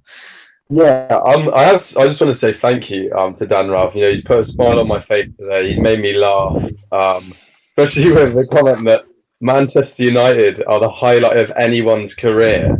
I think more so than Bristol City. There's this sort of, I don't know what it is amongst a lot of Man United fans that I know where they're deluded. Unfortunately, they are deluded about the quality of the club.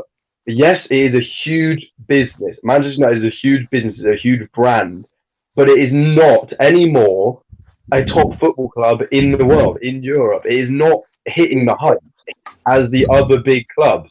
And I think that needs to be recognised now, and people need to sort of understand that. And they did ruin Lukaku. I accept the point that he's now doing well at Inter Milan, but we see, as we saw, as to be honest, we often also see at Chelsea, players get ruined, and Manchester United are just as bad as Chelsea, I think, at doing that. They sign good players like Alexis Sanchez, like Paul Pogba, like Romelu Lukaku, and they never quite fulfill the potential. And I agree, Chelsea do exactly the same thing. It's because they just sign players that they don't need to sign. I think, had Lukaku been to Chelsea, he would have done far better. I think that is the case. But I think, we have to realise that Manchester United are not the Manchester United of old. They are nowhere near the top of the Premier League. And I think that point needs to be hit home now. People need to start getting out of their head. What's that got to do with the question? What's that got to do with the what if? I was just responding to some of the points that you'd made earlier. Honestly, I think the what if scenario has been lost into a lot of what has United's transfer policy, development policy, training policy been like for the last 3 to 5 years. Can I just add something else? Because I think, yes, Lukaku did reasonable at Man United, but also I don't blame him because the players that he had around him were not very good. Because Manchester United players at the moment are not very good. That is just a fact. There you go, I'm done. I'm laughing because if not, I'd have to cry really. Because it's not even said in an opinionated manner. It's stated as almost fact that he's saying that some of the United players aren't very good, such as what Paul Pogba, world-class player, better than any Chelsea player at the moment. Let's look at the keepers. David De Gea versus Kepa Arrizabalaga. I never have said both that of which in massive decline. Yeah, What's up, Joe? I admit Chelsea ruined players as well. That I do not dispute that. Honestly, I think for you, Kylan. Okay. Does your bum get jealous of the amount of batty chirps that your mouth chats? That's all I'll say. That's all I'll ask. And I'm going to end it there. Can I just say one final point? The fact that the player that Manchester United fans are most excited about is Daniel James, that they signed from Swansea City, says something about the standard of the club. We'll see who gets Sancho. Yeah, Dortmund. Oh goodness! I think I'm gonna call it there before United and Chelsea fans just bash each other over these arguments. I think this is enough for another show. To be honest, we've got another show lined up, the Man United and Chelsea podcast. I think we're gonna call in that what if scenario. Thanks. I'm very sorry to any Alvaro Morata fans who wanted to hear more about him. I think we addressed him earlier. Alvaro Morata, pick a different player to support. He's got no fans. Atletico fans don't like him. Oh my goodness. We're gonna I think we're gonna rein in the what if scenario, and we're gonna finish with a where did they go. The final kind of segment, if you like, where I've picked 3 random players from the Match Attacks era and had a look back and seen what have they done since. I'm gonna stand off. I'm gonna rotate him out then, and bring Luke. I think he left because he knew he lost the argument. Okay, I'm loving this, Kylan. Since you've been off the Raw head of sport shackles, it's like you've been released to just give off all these wild opinions again. Where did they go? I picked 3 Match Attacks era Premier League players at random, and we're just going to have a gander and have a look at what they've done since leaving the Premier League. This was loosely inspired by Joe and my discovery of what Alessandro Diamante's done since he left West Ham in 2012, 2013. Roughly, yeah. I'll do a quick fact check on that. He went to Bologna, didn't he? Yeah, he's now in Australia, which is really really? That's pretty cool. Yeah, he's their designated player, a bit like the MLS. So I've picked 3 players at random. We're going to start with Roque Santa Cruz. He's still playing, isn't he? I believe so. Yes. Yeah, he's like 39. He's still playing. I'm going to have a look again. I did a bit of research into it, but I believe he's still playing. But yeah, I've already checked this. Yeah, he's playing for Olympia in his native Paraguay. So yeah, this guy's still going strong. He's only 38. He's 38. Yeah. He is 38. I'm gonna see if I can flash up an image of him on the screen. But any thoughts? Obviously Blackburn, Man City. That's where he made his name in this country. I believe he was a star player card on Match Attacks. That's how I knew him. Yeah, it's a name that many may have forgotten about. But he was a lethal striker at this time. I don't know if anyone wants to. I don't know if anyone has any strong opinions about Roque Santa Cruz, but I mean, he had that one really good season. I think it was the 08-09 season with Blackburn, where he got, I want to say, 15 goals in the Premier League that year.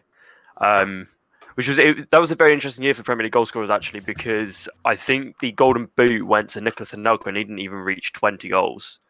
there he is. But he's Luke, incredible. 08-09 Yes. season, he scored 4 goals, mate. Oh, the 07-08. Year before that was 19. 19 goals that season. That's pretty crazy. I mean, look at that. Yeah, this was in the year of the seasons where you had like Middlesbrough reaching the UEFA Cup final and Blackburn winning the Intertoto Cup and things like that. Bolton Yeah, were in the the teams where we had the era of having the likes of Portsmouth, Reading, Bolton, all challenging in the top half of the Premier League.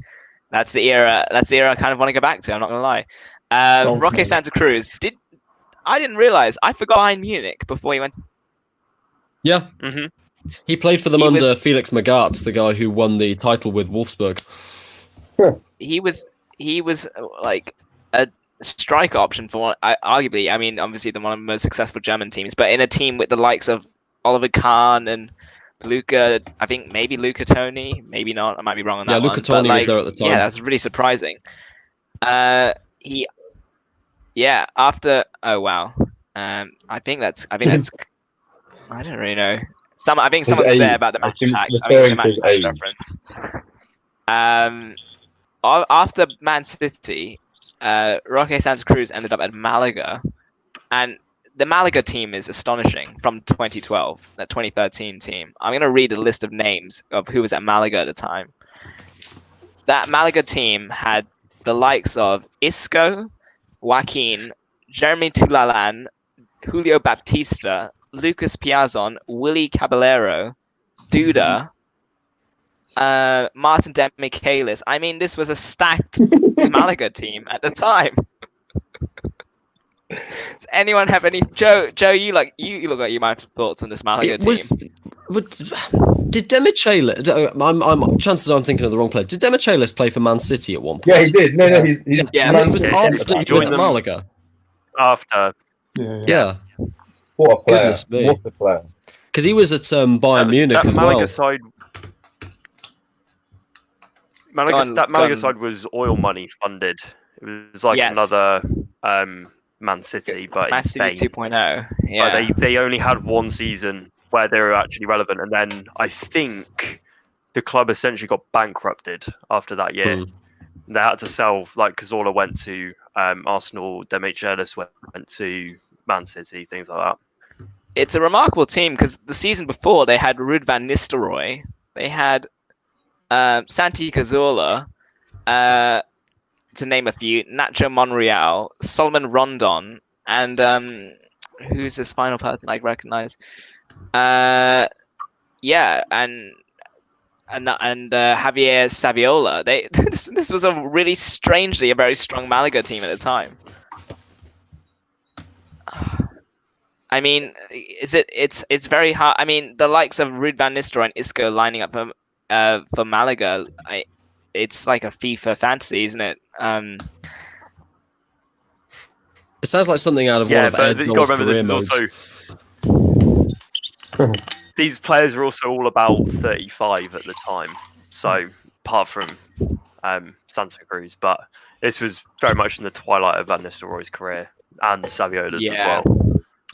Yeah, Santa Cruz ended up finishing. He went to Mexico after Cruz Azul, and then, as Joe said, he's now at Olympia. But really interesting throwback, really interesting name to go back to. The second player on the list, Kylan might have fond memories of this chap. It's Florent Malouda. What a player! Florent Absolutely. Malouda, who he made his name at Lyon and then earned that transfer to Chelsea. And from what I remember, he was changing hairstyles. Didn't he have dreadlocks one week? I don't want to say shaved, but like he had a pretty short haircut the other week. Like he kept just changing hairstyles. That's as many times as he scored goals for Chelsea, it seemed. He was a fashionable man, to say the least. Yeah, and I actually think he formed quite a fundamental part of sort of the dominating Chelsea era. I remind of sort of him, Solomon Kalou out on the right, Didier Drogba out front, of course. And he was a good player. He was a very, very good player. He linked up well, sort of Ashley Cole and all of that, and he had talent, I think, and he was a great guy. Seemed like a genuine bloke as well. So I wish him all the best. Wherever he has ended up, I wouldn't know where he is at the moment though. Retired. Well, he is retired. But after Chelsea, he went to Turkish side Trabzonspor, which was last in the news with Daniel Sturridge leaving the club for failing to make his mark in Turkey, unfortunately. He was teammates at Trabzonspor with the likes of Jose Basingwa, another Chelsea former right back, and Sol Bamba. Oh, Ed, I feel like you've In got fond between memories of Sol Sol Bamba. Bamba. Yeah, a remarkably brilliant player. Leicester have never had a good history of having good centre backs, and yet our best one probably came when we were in the Championship. He's a remarkable player. I remember he scored the opening goal in the League Cup loss to Man City. My dad and me went mad in the pub. We never thought we'd score against a team like that. But yeah, Solomon's a brilliant player. I always thought he was a bit underrated. He's doing okay at Cardiff. I think he just got a bit old when he actually got to the Premier League, unfortunately. But he's a very good player, I think. I mean, rather huge lapses in judgment, which happened every 2 weeks. Before those, fantastic. And yeah, I mean, he had it. Like Luke Edwards said, in between his Leeds and Cardiff spell, he ended up in Turkey with Florent Malouda and Basingwa, and then Malouda he went back to France and was unfortunately part of a relegated team in Metz before moving to India, where he played for the Delhi Dynamos, which I believe is no longer their name, but he was teammates with Roberto Carlos.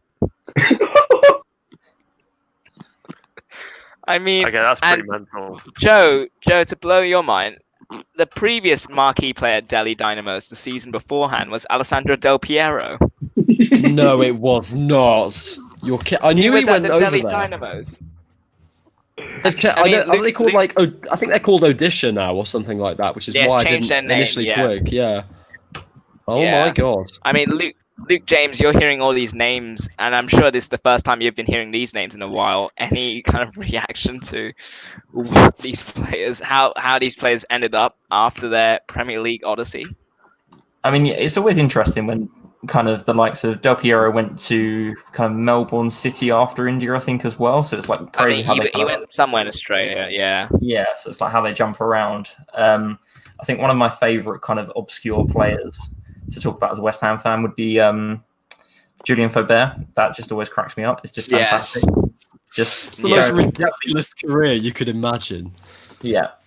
So he's one of the classic ones. Never forget Jonathan Woodgate has ended up at Real Madrid briefly as well. Yeah, so there's so many random players. This is what I love about this kind of chat, is because there's going to be so many Premier League players we can look back on. In about 5 or 6 years, someone from Raw Sport's going to look back at the career of Danny Drinkwater as he ends up in the Indonesian league. Who was which striker am I thinking of that ended up in the Indonesian league? Colton Cole. I think. Yes. Colton Cole. And they dropped him because he wasn't fit enough. He wasn't getting in their side. But I just think that like Danny Drinkwater will definitely end up somewhere like that now. He's been rejected. I believe Jay Bothroyd was Chelsea now. So I think Jay Bothroyd was briefly in a Southeast Asian country as well. I can't remember where, but somewhere like that. Yeah. the final player I've kind of drawn out the hat from this random list is Peter Odemwingie. Of course, no. famous for his. Is he not still in a QPR car park? Someone, if he is still there, he's obviously just self-isolating in his car. I think I might be getting my name confused. I'm pretty sure he came to Bristol City for like a season. He did. He did. He did. Yeah. On loan.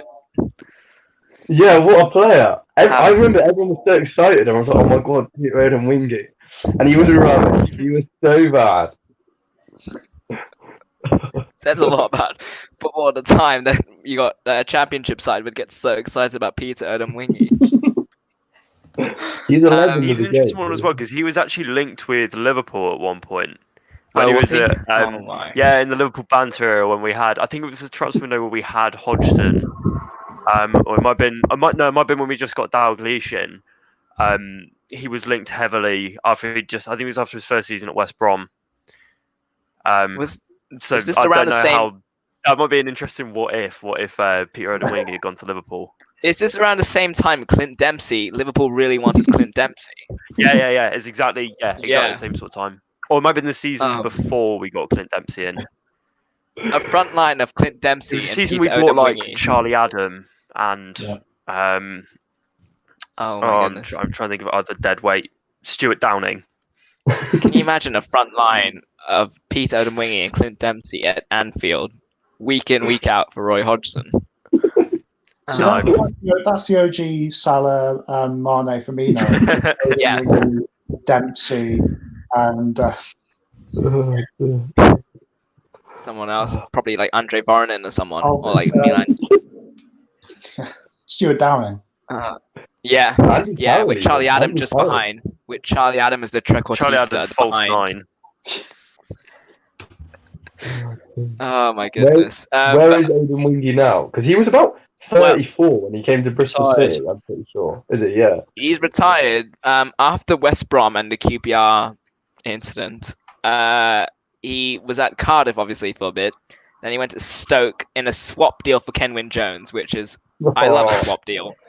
A bit like a bargain Straight hunt. swap, you know? no money.